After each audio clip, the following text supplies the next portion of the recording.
Viral, aksi nekat jambret bawa kabur mobil dinas polisi di Jakarta Selatan. Tengah beredar sebuah video viral yang menarasikan seorang jambret nekat membawa kabur mobil dinas polisi. Diketahui, peristiwa itu terjadi di kawasan Kuningan, Jakarta Selatan pada Kamis tanggal 28 Maret tahun 2024 sekira pukul 1.30 waktu Indonesia Barat.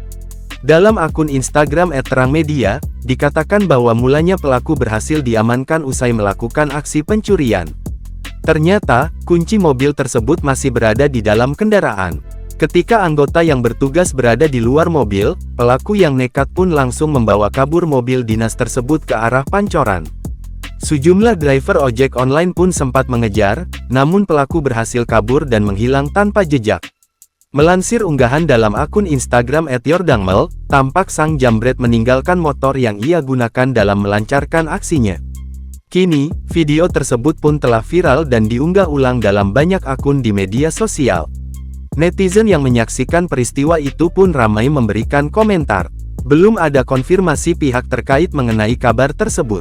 Hingga saat ini, pihak Tribun Sumsel.com masih mencari informasi yang lebih mendalam terkait peristiwa viral itu.